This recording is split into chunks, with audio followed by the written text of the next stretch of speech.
Hello friends, aujourd'hui on va faire un anti-haul. Ça fait un petit moment, je vous en avais pas fait.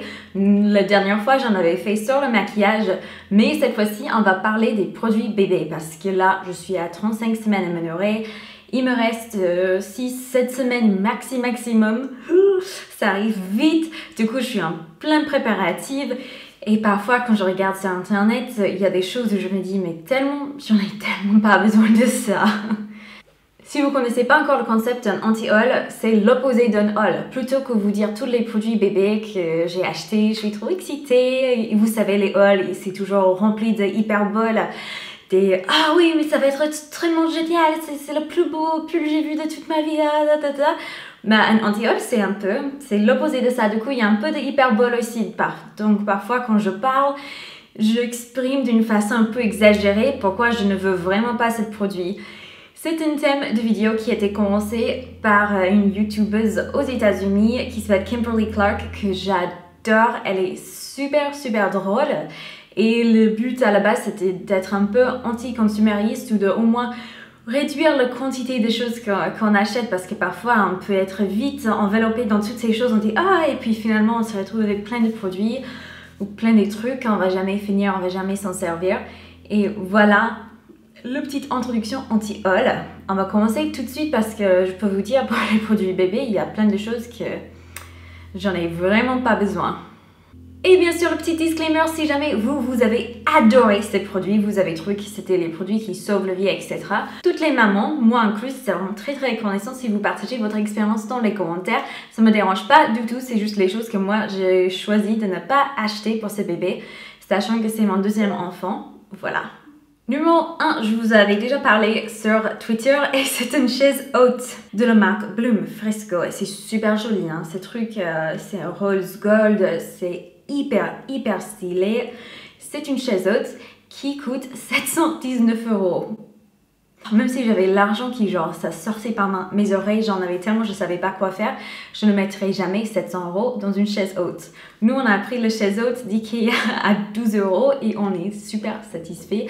C'est hyper facile à nettoyer, du coup, pour moi, ça c'est juste pas du tout...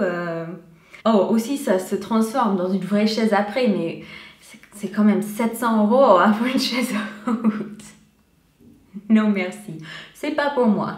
Un truc que je ne vois pas trop sur la vidéo française pour les affaires de bébé, etc., les must-have, mais je vois de temps en temps sur les vidéos américaines, c'est le wipe warmer, donc le chauffant électrique pour les lingettes pour bébé. L'idée étant que les lingettes, comme c'est mouillé, c'est froid, c'est pas toujours agréable sur les fesses de bébé. Les petits garçons, surtout si c'est froid, parfois ils peuvent faire pipi dans l'air, etc. J'ai lu tellement des trucs sur comment ça peut être un risque d'incendie, comment ça pourrait éventuellement produire beaucoup de bactéries. Bien sûr, vous pouvez prendre soin de votre truc d'une façon que ça ne va pas reproduire beaucoup de bactéries. Mais un endroit humide et chaleureux, normalement quand même il y en a. Il y en a un petit peu, donc du coup ça me refroidit un peu. Mais c'est surtout que c'est juste qu'il y a des milliards de bébés depuis des milliers d'années qui ont très bien survécu sans cette petite gadget. Et surtout, il y a une façon très facile à chauffer les lingettes sans acheter un gadget spécial. C'est quand vous prenez les lingettes, vous le gardez dans vos mains 2-3 secondes, le temps que ça chauffe légèrement avant de le mettre sur les fesses de bébé et tout se passe très bien. Mais en disant ça, je sais qu'il y a des mamans où ça c'est sur leur must-have. J'ai regardé une vidéo et c'était le premier produit. Elle disait que c'était le truc qui lui avait changé la vie, etc. Et moi je suis là non. Je pense qu'on n'a pas les mêmes priorités pour ça.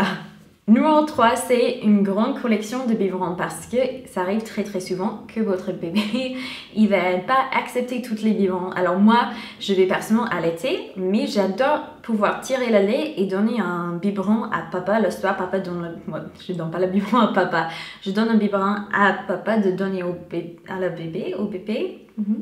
Par contre, c'est pas la peine, je regarde tellement de vidéos de produits que je regrette d'avoir acheté pour bébé où les mamans parlent de comment elles ont investi 200 € dans une grande collection de biberons d'une marque qui durait de la naissance jusqu'aux 2 ans de l'enfant, etc.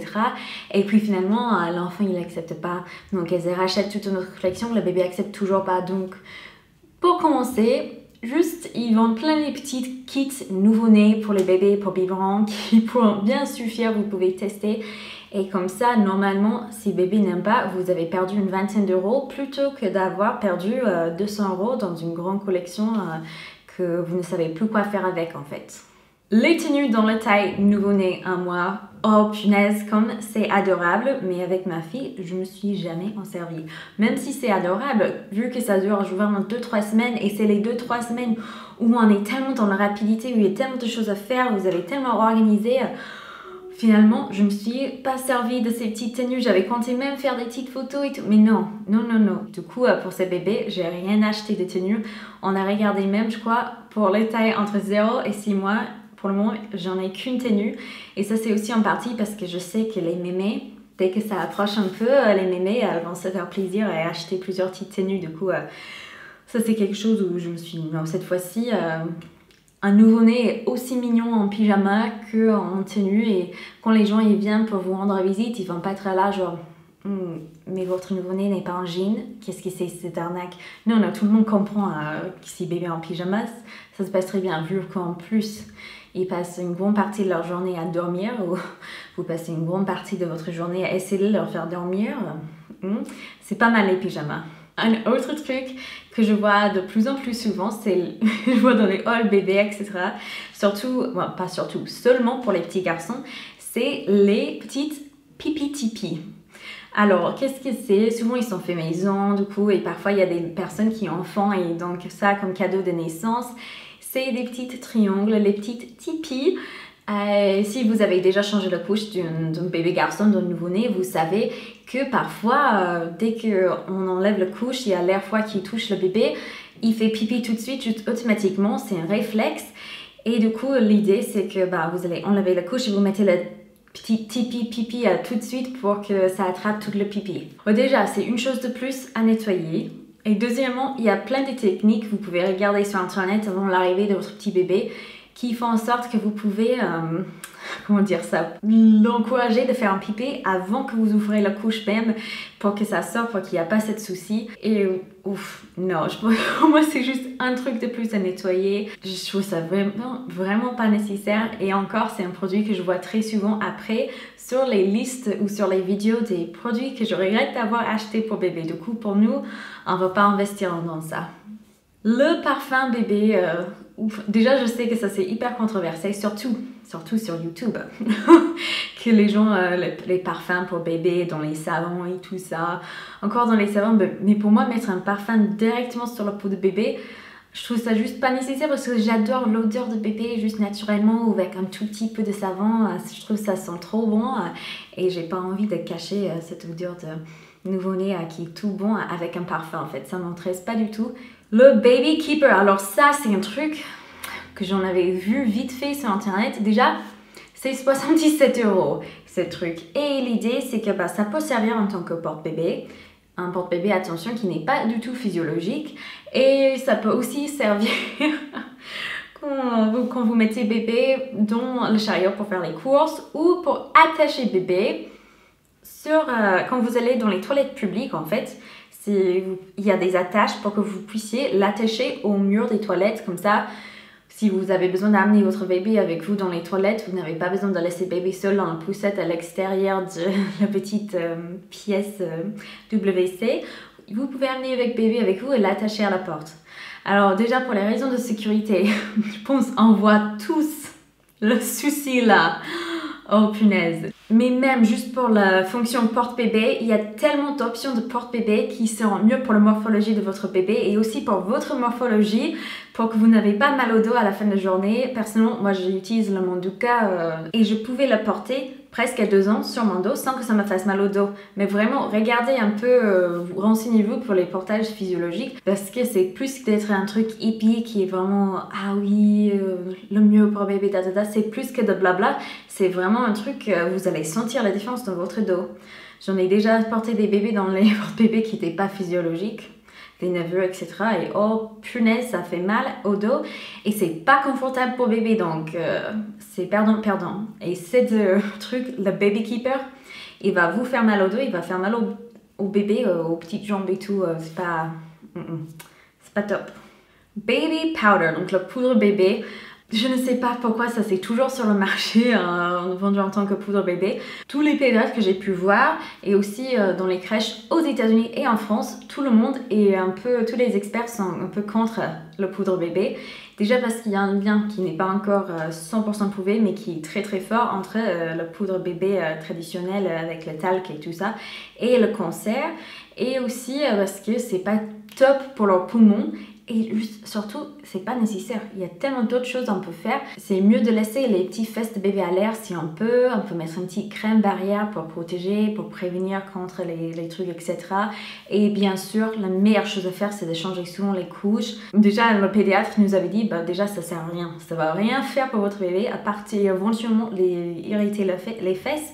Et aussi, il y a des risques qui sont associés avec, vu que ça ne sert à rien, pourquoi on va prendre le risque en plus?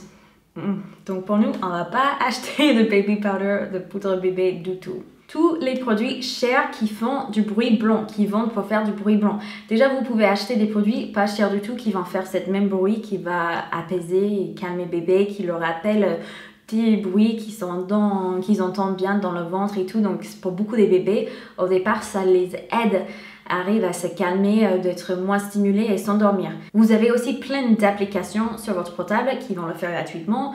Vous avez YouTube où il y a juste des milliers de vidéos de bruit blanc, les différentes sortes de bruit blanc si vous avez des préférences, si votre bébé a des préférences. Donc pour moi, c'est absolument pas nécessaire d'acheter une machine à bruit blanc qui coûte une 50aine d'euros. Non, vous pouvez avoir les machines aussi bien, qui font le bruit aussi bien pour moins que 15. Du coup, pour nous, ça c'est quelque chose de sauter, mais on va rien acheter parce qu'on va utiliser soit YouTube, soit une application. On va faire les choses gratuitement. Il y a un petit siège pour bébé aux États-Unis qui s'appelle le Bumbo, qui est super... Oh pardon, je crois qu'il y a un moustique. Oh, j'aime pas les moustiques.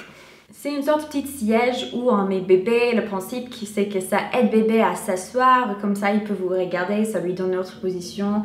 Ça va le stimuler autrement, ça va les laisser voir. Mais ok, ces produits, c'est genre le numéro 1 que je vois dans presque toutes les vidéos. Produits que j'aurais rien d'avoir acheté. Très très souvent, les mamans l'ont reçu en tant que cadeau. C'est très très courant de donner ça comme cadeau au baby shower. Et parfois, il y a des mamans qui l'aiment trop. Et c'est quelque chose où tout le monde le recommande. Mais au final, personne n'a des bébés qui l'aiment. Ou parfois, votre bébé, il a des jambes qui sont juste un peu plus potelées. Ça rentre pas dedans. C'est pas très physiologique. Moi, je trouve ça, c'est juste une perte d'argent. Votre bébé, il va apprendre à s'asseoir, même si vous le mettez jamais dans une position assise. Même si vous le laissez, mais surtout même, si vous le laissez sur le tapis, vous le laissez retourner et développer toute seule. C'est un instinct humain de pouvoir s'asseoir. Du coup, il va le faire toute seule s'il n'a pas des problèmes développementaux. Et un dernier petit truc avec le Bumbo, c'est que ça dure en moyenne 2 mois. Parfois, ça dure 1 mois, l'usage. Du coup, il y a beaucoup des parents qui l'achètent et qui sont super déçus avec parce que finalement, ça n'a pas servi à grand chose. Et ça fait plus ou moins la même chose qu'un transat, mais en beaucoup moins bien et moins bien pour bébé. Du coup, c'est pas un endroit où j'ai envie d'investir mon argent pour cet enfant. Merci beaucoup d'avoir regardé jusqu'à la fin. Si ça vous intéresse, n'hésitez pas surtout à vous abonner à ma chaîne. Je fais des vidéos 2 fois par semaine, normalement le mercredi et le samedi. J'ai aucune idée de comment ça va se passer les premières quelques semaines dès que bébé est arrivé, mais pour le moment, voilà mon emploi du temps. J'ai trop hâte de vous revoir et de surtout voir vos avis dans les commentaires, voir s'il y a des parents qui trouvent que certains de ces produits étaient juste indispensables. Je vous fais des très gros bisous et on se parlera à très bientôt. Ciao!